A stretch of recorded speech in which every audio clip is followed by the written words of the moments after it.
আসসালামু আলাইকুম everyone, welcome back to my channel Mukti's cooking world. আজকে আমি আপনাদেরকে তৈরি করে দেখাবো চিকেন টিকিয়া। এটা তৈরি করা খুবই সহজ এবং একদমই ঘরোয়া উপকরণে তৈরি করে নেওয়া যায়। এই টিকিয়াটা তৈরি করার জন্য আমি কোনো ধরনের কাবাব মশলা ব্যবহার করব না, একেবারেই ঘরে থাকা মশলা দিয়ে তৈরি করব। আশা করছি রেসিপিটা আপনাদের কাছে ভালো লাগবে। তো চলুন দেখে নেওয়া যাক কিভাবে তৈরি করতে হয়।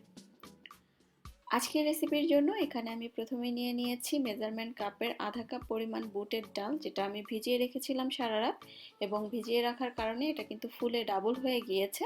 তো এখানে 1 কাপ পরিমাণ ভেজানো বুটের ডাল আছে। আপনাদের কাছে যদি অনেক বেশি সময় না থাকে সেক্ষেত্রে 3-4 ঘন্টা ভিজিয়ে রেখে ডালটা দিয়েও আপনারা কাবাব তৈরি করতে পারবেন। তবে চেষ্টা করবেন ডালটাকে ভালোভাবে ভিজিয়ে তারপরে তৈরি করার জন্য, এতে করে এটা খুব সহজে সিদ্ধ হয়ে যাবে। এখানে আমি এবার একটা হাঁড়ি নিয়ে নিয়েছি। এখন এর মধ্যে দিয়ে দিচ্ছি মেজারমেন্ট কাপের 2 কাপ পরিমাণ বোনলেস চিকেন। এবার দিয়ে দিচ্ছি সেই ভিজিয়ে রাখা ডালটা। আপনি যতটুকু ডাল নেবেন তার ডাবল এখানে চিকেন নেওয়ার চেষ্টা করবেন, এতে করে টেস্টটা অনেক বেশি ভালো আসে।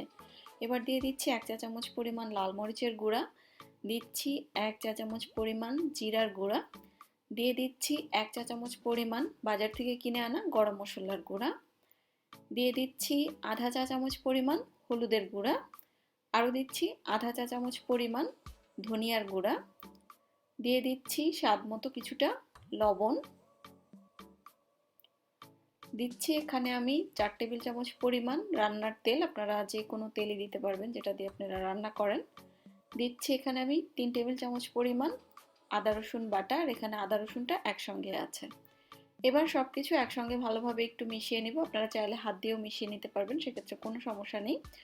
সব কিছু ভালোভাবে মিশিয়ে নেওয়ার পরে এবার হাঁড়িটা ধরে সরাসরি হাঁড়িটাকে আমি চুলায় বসিয়ে দিব। হাঁড়িটাকে চুলায় বসিয়ে দিয়ে চুলার আঁচটা একদম বাড়িয়ে দিয়ে এবার অনবরত নেড়েচেড়ে 8 থেকে 10 মিনিটের মতো সব কিছু আমি একটু কষিয়ে নিব। আর চুলার আঁচটা অবশ্যই হাইতে রাখবেন, তা না হলে চিকেন থেকে অনেকটা পানি বের হয়ে যাবে আর এভাবে কষানোটা আর হবে না। তো ভালোভাবে 8-10 মিনিটের মতো সব কিছু কষিয়ে নেওয়ার পরে এবার এর মধ্যে আমি দিয়ে দিচ্ছি মেজারমেন্ট কাপের 1 কাপ পরিমাণ পানি। এখানে চিকেন এবং ডালটা সিদ্ধ হওয়ার জন্য যতটুকু পানির দরকার আপনারা অতটুকু পানি ব্যবহার করতে পারবেন, সেক্ষেত্রে কোনো সমস্যা নেই। যেহেতু এখানে বোনলেস চিকেনটা ব্যবহার করা হয়েছে, খুব দ্রুতই সিদ্ধ হয়ে যায়, তাই অনেক বেশি পানির প্রয়োজন নেই। এবার ঢাকনা দিয়ে ঢেকে চিকেন এবং ডালটা সিদ্ধ হওয়া পর্যন্ত অপেক্ষা করব, এবং এই পর্যায়ে চুলার আঁচটা আমার আছে মিডিয়াম লোতে। তো মিডিয়াম লো আছে সবকিছু সিদ্ধ হওয়া পর্যন্ত অপেক্ষা করছি। বেশ কিছুক্ষণ পরে এবার আমি ঢাকনাটা খুলে নিলাম এবং দেখতেই পাচ্ছেন এটা অলমোস্ট সিদ্ধ হয়ে গিয়েছে। আমি অফ ক্যামেরায় চেক করে নিয়েছি। যখন পানিটা টেনে যাবে এবং চেক করে নেবেন যে ডালটা ভালোভাবে সিদ্ধ হয়েছে কিনা, চিকেনটা খুব দ্রুতই সিদ্ধ হয়ে যাবে। তো ডালটা সিদ্ধ হয়ে গেলে এবং এক্সট্রা পানিটা টেনে গেলে ওই পর্যায়ে এটা চুলা থেকে নামিয়ে নিতে হবে। একদম অতিরিক্ত টানাতে হবে না, কারণ এটা ঠান্ডা হলে আরও কিছুটা টাইট হয়ে যাবে। তো এবার আমি চুলা থেকে পুরো মিশ্রণটা নামিয়ে নিচ্ছি। চুলা থেকে নামিয়ে নেওয়ার পরে এবার নর্মাল তাপমাত্রায় ঠান্ডা করে নিব। বেশ কিছুক্ষণ পরে এরই মাঝে কিন্তু এই মিশ্রণটা ঠান্ডা হয়ে গিয়েছে এবং দেখতেই পাচ্ছেন ঠান্ডা হওয়ার পরে আরও কিছুটা ড্রাই হয়ে গিয়েছে। এবার এটাকে আমি একটা সাইডে সরিয়ে নিচ্ছি এবং এখানে আমি একটা গ্রাইন্ডার নিয়ে নিলাম। গ্রাইন্ডারের মধ্যে আমি অল্প করে কিছুটা টিকিয়ার পুরটা নিয়ে নিচ্ছি।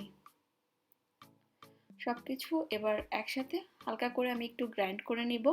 অনেক বেশি মসৃণ করে গ্রাইন্ড করার কোনোই দরকার নেই, হালকা কিছুটা আস্ত দলা দলা থাকলেও কোনো সমস্যা নেই, যেহেতু চিকেনটা খুবই সফট হয়, তো এটা খাওয়ার সময় একদমই খারাপ লাগবে না।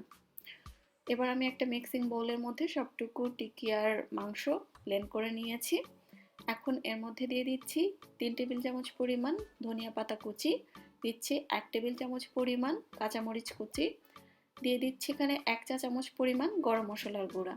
আর এই রেসিপিতে নর্মাল বাজার থেকে কিনা গরম মশলার গুঁড়াটা ব্যবহার করলেই হবে, আলাদা করে কাবাব মশলা ব্যবহার করার কোনোই প্রয়োজন নেই। একটা কাঁচা ডিম দিয়ে দিলাম, সাথে দিয়ে দিচ্ছি 1 টেবিল চামচ পরিমাণ লেবুর রস। টিকিয়ার এই মিশ্রণটার মধ্যে চেষ্টা করবেন লেবুর রসটা ব্যবহার করার জন্য, এতে করে টিকিয়ার মধ্যে কোনো ধরনের ডিমের স্মেলও থাকে না আর টেস্টটাও ভালো আসে। এবার সব কিছু একসঙ্গে ভালোভাবে মিশিয়ে নিতে হবে। সব কিছু মিশিয়ে নেওয়ার পরে যদি কোনো কারণে মনে হয় টিকিয়ার মিশ্রণটা বেশি নরম হয়ে গিয়েছে, সেক্ষেত্রে আপনারা কিছুটা বিস্কিটের গুঁড়ো অথবা পাউরুটি ব্লেন্ড করে ব্যবহার করতে পারবেন। আর যদি মনে হয় কোনো কারণে টিকিয়ার মিশ্রণটা বেশি শক্ত হয়ে গিয়েছে, সেক্ষেত্রে আরও একটা ডিম ব্যবহার করতে পারবেন একটা পারফেক্ট বাইন্ডিংয়ে আনার জন্য। আমার টিকিয়ার মিশ্রণটা একদম পারফেক্ট হয়েছে, দেখতেই পাচ্ছেন অনেক বেশি শক্তও না আবার অনেক বেশি নরমও না। এবার আমি টিকিয়াটা তৈরি করে নিব। নর্মালি যেভাবে টিকিয়া বা কাবাব তৈরি করা হয় সেভাবেই তৈরি করে নিতে হবে। জাস্ট খেয়াল রাখবেন সাইডগুলো যেন কোনো কারণে ফাটা না থাকে, তাহলে কিন্তু ওই অংশটা থেকে খুলে যাওয়ার একটা ভয় থাকে। তো আমি সবগুলো টিকিয়া একদম মসৃণ করে তৈরি করে নিয়েছি, দেখতেই পাচ্ছেন। তো আপনারা যারা এই টিকিয়াগুলো সংরক্ষণ করতে চাচ্ছেন তারা যে কোনো এয়ারটাইট বক্স অথবা জিপলক ব্যাগের মধ্যে ভরে এগুলোকে স্টোর করতে পারবেন। আর যদি এরকম বক্সে রাখেন তাহলে প্রত্যেকটা লেয়ারে একটা প্লাস্টিক র্যাপার দিয়ে নেবেন, এতে করে একটা আরেকটার সঙ্গে লেগে যাওয়ার কোনো ভয় থাকবে না। এবার এটাকে ঢাকনা দিয়ে ঢেকে ডিপ ফ্রিজে প্রায় 3 মাসের মতো রেখে সংরক্ষণ করে খেতে পারবেন। আমি এখন টিকিয়াগুলোকে ভেজে নিব। এর জন্য চুলায় একটা হাঁড়িতে বেশ কিছুটা তেল গরম করতে দিয়েছি। টিকিয়া ভাজারও একটা নিয়ম আছে, সেক্ষেত্রে হচ্ছে আপনাদেরকে তেলটা অবশ্যই ভালোভাবে গরম করতে হবে। হালকা তেলে অনেক বেশি গাদাগাদি করে টিকিয়াগুলো কখনোই ভাজতে যাবেন না, তাহলে কিন্তু টিকিয়া খুলে আসার একটা ভয় থাকে। তাই তেলটাকে খুব ভালোভাবে গরম করে তারপরে টিকিয়াগুলো দিবেন। এবার হাই হিটে সবগুলোকে ভেজে নেবেন। যেহেতু সব কিছু আগে থেকেই সিদ্ধ করা রান্না করা, তাই অনেক বেশি সময় ধরে ভাজার কোনোই প্রয়োজন নেই। তো আমি এভাবেই সবগুলো টিকিয়া ভেজে নেব। আর এরই মাঝে তৈরি হয়ে গেল আমার চিকেন টিকিয়া।